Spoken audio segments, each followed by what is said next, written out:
this is Yair Davidiy speaking to you from Jerusalem, the capital of Israel. I'm speaking to you on behalf of Brit-Am, Hebrew Nations, an organization that researches for those 10 tribes reveals this information to the public and also works towards the reconciliation between Judah, that is the Jewish people, and the 10 tribes of Israel, whom we find to be now many amongst Western nations. And these are the 3 R's of our movement: research, revelation, reconciliation. Presently we are about to discuss the book of Numbers, a section of the book of Numbers known as Pinchas, a portion of Pinchas, extending from Numbers 25:10 to 31.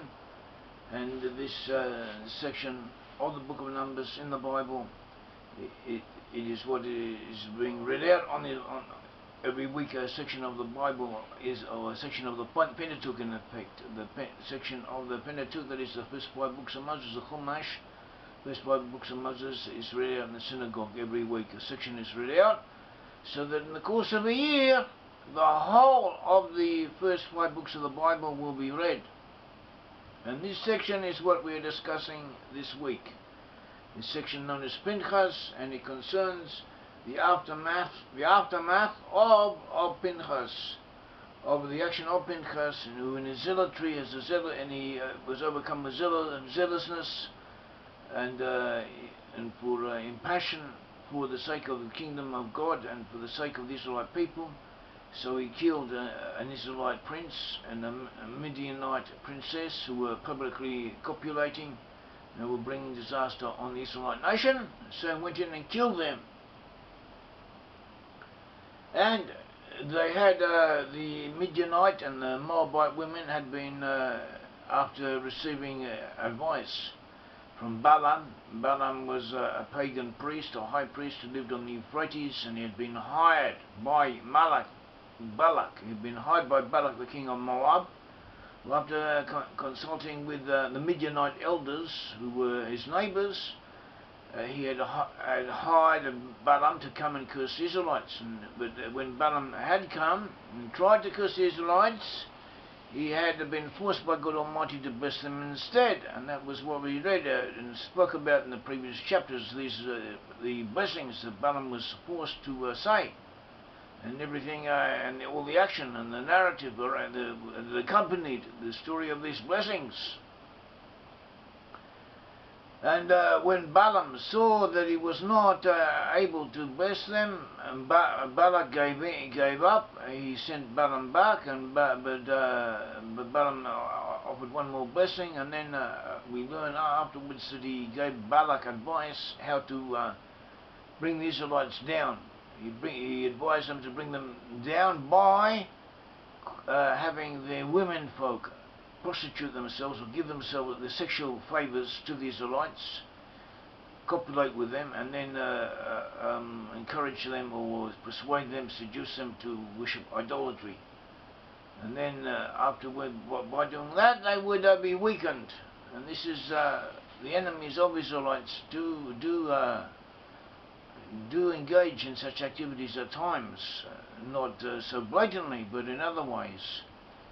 Even now, our peoples in Europe, groups in Europe, even European governments, give money to NGOs and non-government organizations and all kinds of groupings in Israel, Jewish and non-Jewish, to cause the Israelites to be less to cause the Jews in Israel to be less Jewish, to be less religious, to undermine the Jewish religion, to undermine the morality, and encourage loose living ideologies such as homosexual groups and so on. And maybe consciously or unconsciously they do this, and sometimes they even admit it, because they believe that by undermining the Jewish observance of the Bible, of the law of Moses, will weaken the attachment of the Jewish people to the land of Israel. And this happens. So it's not much different what they did then as what they did now. At least the psychological attitude is not so different. And when So when they did this, and then one of the princes from the tribe of Simeon took a princess from Midian, went in and he publicly began fornicating with her. Or in the tent they were fornicating, but everyone knew that what was going on. It's not certain from the narrative exactly what happened. Pinchas took a lance and went in after them, and he drove the lance right through the lower parts of their bodies. And this stopped, this halted a plague that had been going on, that had been being caused by this action. But it halted it, but 24,000 Israelites have been killed nevertheless because of it. So after that we are commanded to bear enmity towards the Midianites, to make them our enemies, because they had caused us to sin. Then the Lord spoke to Moses saying, Numbers 25 verse 16, then the Lord spoke to Moses saying, harass, in Hebrew tzroh, that is, be an enemy towards the Midianites, and attack them, for they harassed you, Hebrew tzararu, they were enemies to you, they were enemies to you with their schemes by which they seduced you in the matter of Peor and the matter of Cosby, the daughter of Elidah of Midian, their sister, was killed in the day of the plague because of Peor. So this is where we see an important principle here. Someone who deliberately causes another person to sin, he does a worse thing than physically attacking them in many ways, and they should be treated accordingly. They are our enemies. Someone who causes us to sin, to do things that we don't really want to do, or to behave in a manner that we normally would not behave in, to degrade us, to cause us to be lower than we otherwise would, that such a person is to be considered an enemy, a physical enemy, and to be treated as such. He is our enemy as much as someone who wants to beat us up or to cause us physical damage, even more so. And we should treat them accordingly. And this is what happened in the case of Midian, when we were commanded to treat them as enemies. So it might be asked, and the rabbis do ask, the sages do ask, so why was this commandment issued against Midian and not against Moab? Because the Moabites were at least as culpable, as guilty of this action, of this prostitution, this is guilty as the Midianites were. So the answer is, because Adam Moab was destined to become Ruth, and Ruth was destined to convert, and she would be an ancestress of King David. And therefore, because of her, Moab was saved from this curse, from the commandment to be treated as an enemy. And so we can see that sometimes our descendants can save us, so we should invest from our sins, or from the sins of our other children. We should invest as much as we can in educating them, in helping them get along in life, and helping them believe in God and the Bible. And this is not so easy, especially in our times, but we should keep this in mind and do what we can, because God willing, they can help us, they can save us, and they can also redeem us from things that we have somehow gotten ourselves obligated, or some type of offences that we have committed and we have not adequately atoned for. Our descendants can release us from this. We may have done things that we've forgotten about them, but they may have had serious consequences elsewhere we don't know. Whatever the case, we have to do what we can, and God will guide us. And so too, we should also keep it in mind that we had ancestors, and our ancestors doubtlessly were paragons of virtue in most cases, but here and there may have been exceptions. We may have had a few black sheep in the family, maybe more than a few, who knows, and maybe they depend upon us to be good in order to atone for them. So this is also worth considering. Maybe we would maybe that's what we are here for, who knows. But we should keep our eyes and our hearts open to such possibilities, and do what we can when we can.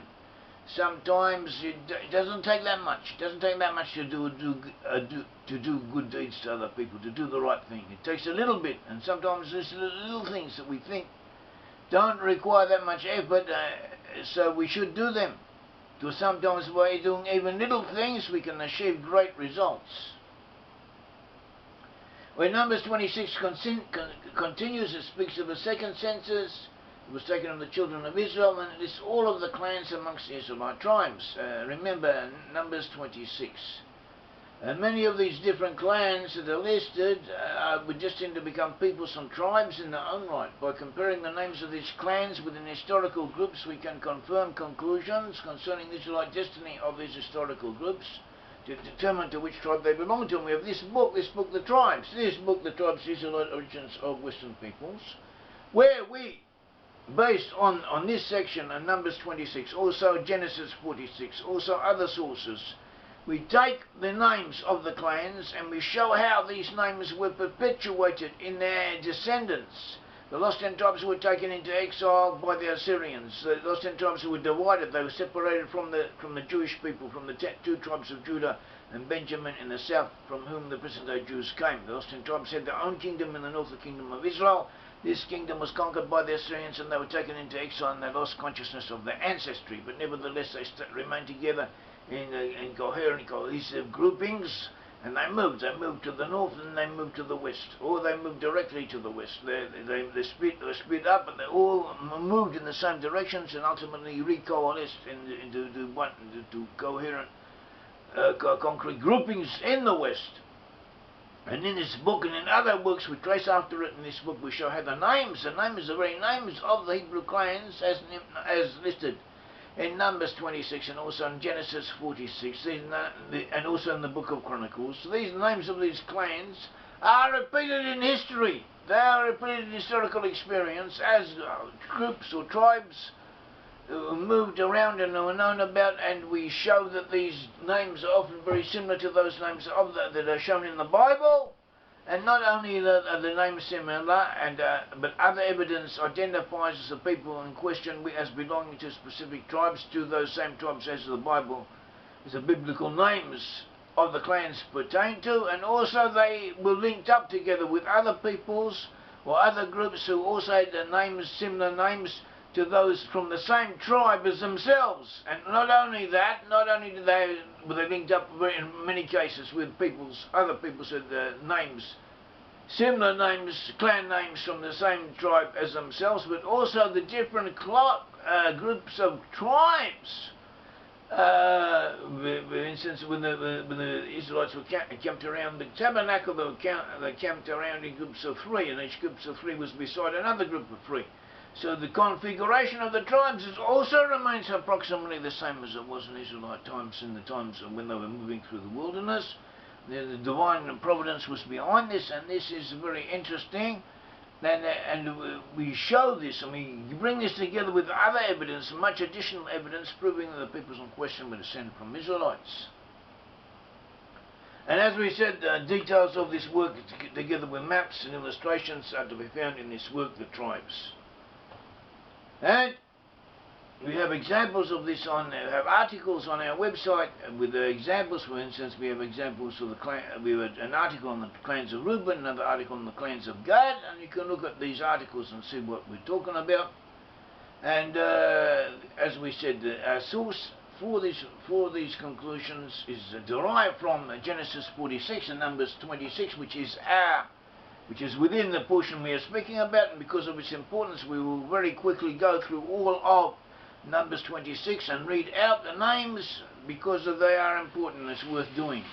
So Numbers 26 verse 1 says, "And it came to pass after the plague, the Lord spoke to Moses and Eleazar the son of Aaron the priest, saying, Take a census of all the congregation of the children of Israel, from 20 years old and above, by their fathers' houses, all who were able to go to war in Israel. So Moses and Eleazar the priest spoke with them in the plains of Moab by the Jordan, across from Jericho, saying, Take a census of the people from 20 years old and above, just as the Lord commanded Moses, and the children of Israel came out of the land of Egypt.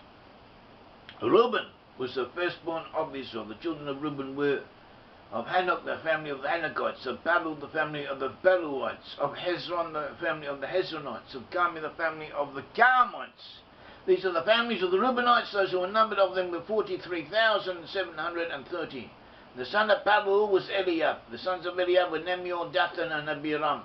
These are the Dathan and Abiram, representatives of the congregation, who contended against Moses and Aaron the company of Korach when they contended against the Lord. And the earth opened its mouth and swallowed them up together with Korach when that company died.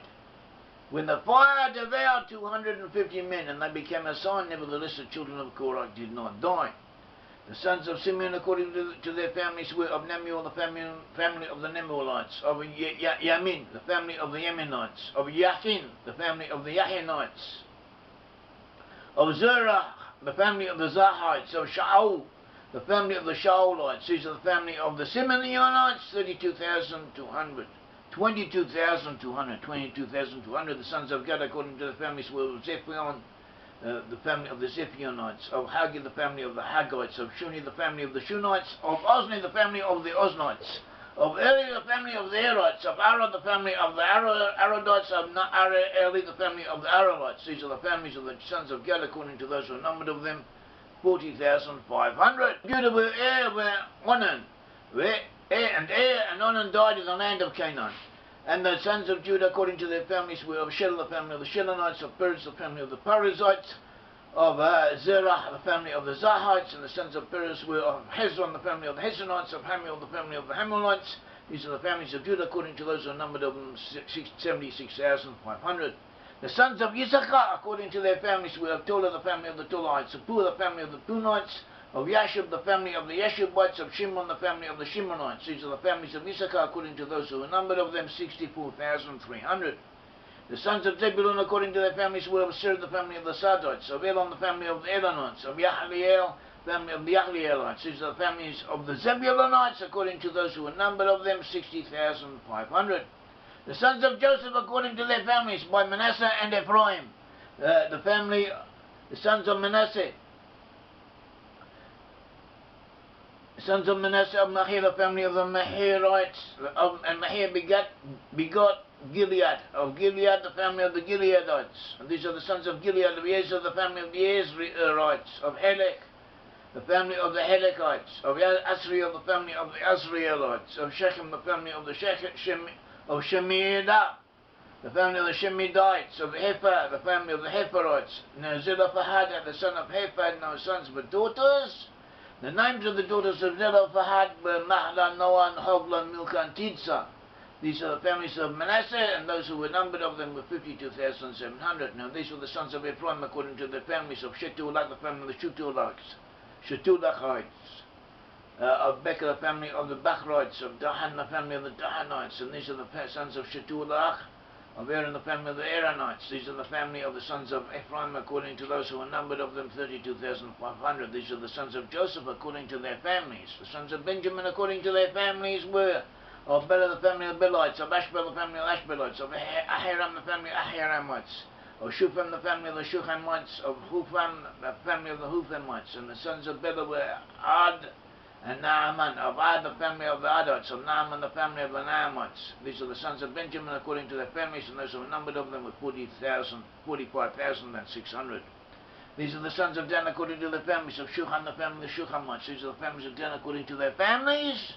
All the families of the Shuhamites, according to those who were numbered of them, were 64,400. The sons of Asher, according to their families, were of Yimnah, the family of the Yimnites, of Yeshua, the family of the Yeshuites, of Beriah, the family of the Beriites, of the sons of Beriah, of Heber, the family of the Heberites, of Malchiel, the family of the Malchielites, and the family of the name of the daughter of Asher was Serach. These are the families of the sons of Asher, according to those who are numbered of them, 53,400. The sons of Naphtali, according to the families, were of Yaziel, the family of the Yazielites, of Guni, the family of the Gunites, of Yezer, the family of the Yezrites, of Shilem, the family of the Shilemites. These are the families of Naphtali, according to the families, and those who were numbered of them were 45,400. These are those who are numbered of the children of Israel, 601,730. Then the Lord spoke to Moses, saying to these, the land shall be divided as an inheritance according to the number of the names. To a large tribe you shall give a large inheritance, and to a small tribe you shall give a smaller inheritance. Each shall be given his inheritance according to those who are numbered of them, but the land shall be divided by lot. They shall inherit according to the names of the tribes of their fathers. According to their lot, their inheritance shall be divided between the larger and the smaller. And then it goes on and gives the names of the clans of Levi.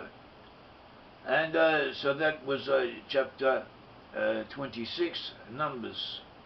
And the land was to be apportioned according to divine lottery, as we said, Numbers 26, verse 52. And then the Levites were not to receive their own tribal territory, but were other settlements scattered throughout all of Israel.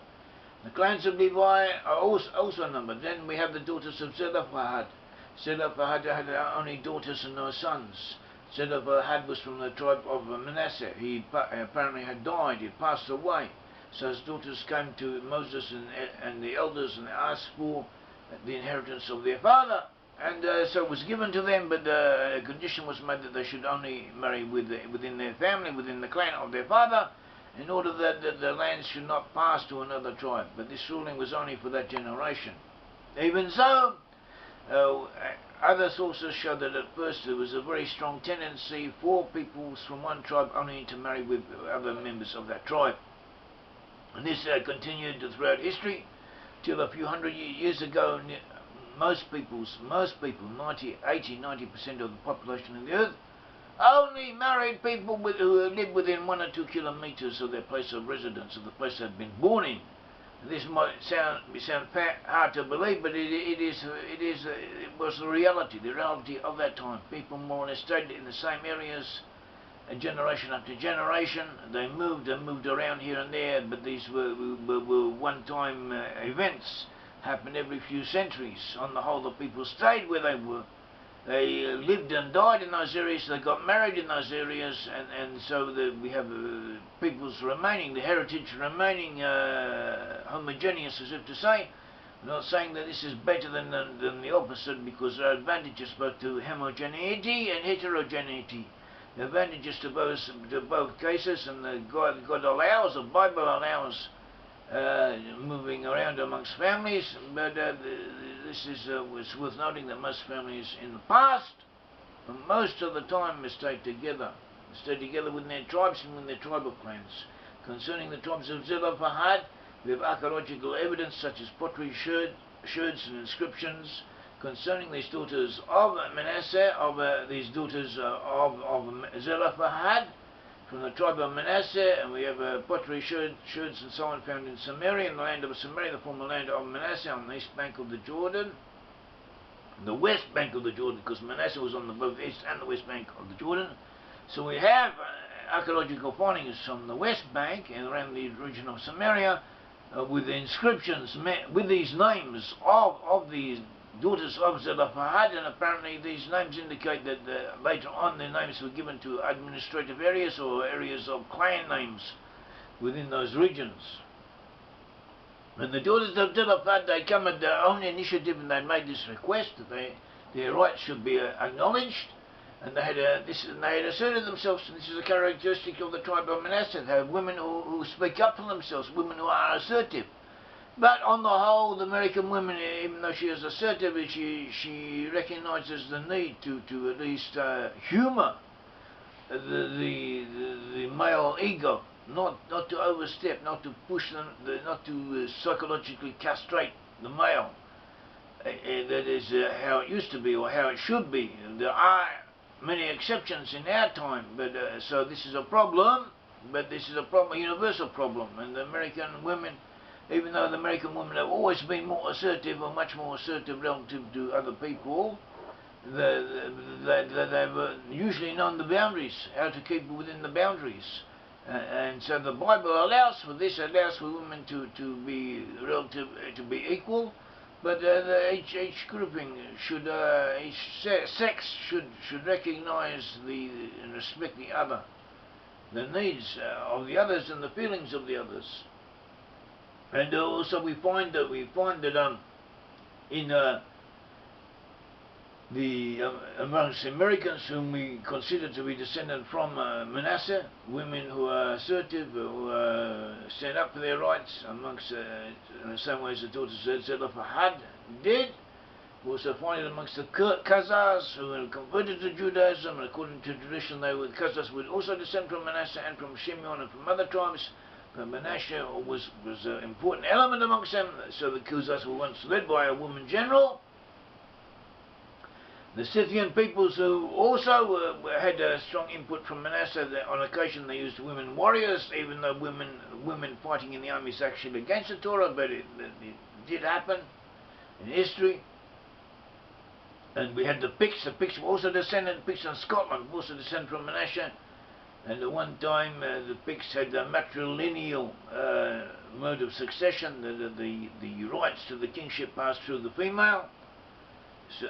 So this also indicates matriarchal arrangement in society, and this apparently was a characteristic of the women folk of Manasseh. And we should learn these matters because they are important and they show a phenomenon that repeats itself. After that, the section, we're now discussing this section, named after Pinchas because it begins with the incident of Pinchas, this section of the book of the Numbers. It goes on to speaks about different types of sacrifices that were often up in the temple and the tabernacle, and then the temple, which is a continuation of the tabernacle. The temple was later built in Jerusalem, and it was destroyed. Should be rebuilt. We should work towards rebuilding it. According to some sources, the rebuilding of the temple is connected with the turn of the 10 tribes. There's a connection, so we should have some interest in this because it is important, and we should also want to see the fulfillment of biblical promises. So the Bible indicates that the temple will be rebuilt, and this is a good thing. We should wish for it to take place. 10 tribes need to be involved in these matters because it helps. It is what God apparently wants of us at this stage. And apart from that, we also have a section from the prophets. Apart from this section that we read out from the book of Numbers, from every week a different section from the Pentateuch, from the 5 books of Moses. There's also a much shorter reading. Is also read out from one of the prophets. This week's section is from the 1 Kings 18:4-6 to 1 Kings 19:21, and in effect encompasses all of chapter 19 of 1 Kings, and it concerns the prophet Elijah, who had defied Ahab, the king of northern Israel, the 10 tribes, and Ahab had been worshipping idols. And he had been pushed to do this by his wife Jezebel, who's a daughter from Tyre, Phoenician, a Canaanite woman. She had pushed her husband, or encouraged her husband to worship idols, and then Elijah had challenged them and had proven that they didn't have power, whereas those who believe in God do have power, and God is with us and helps us. And after he had humiliated and killed the pagan priests on Mount Carmel, Jezebel sent a threat to him that she intended to kill him. So he fled. He ran to the south. From the north he ran to the south. He went to the region of Sinai. He stayed there for a while, and then God spoke to him and gave him a message, and he returned, and he met Elisha, and he was told by God that Elisha would be his successor, would be the prophet who would come after him. So may the God of Israel be with all of us. Thank you.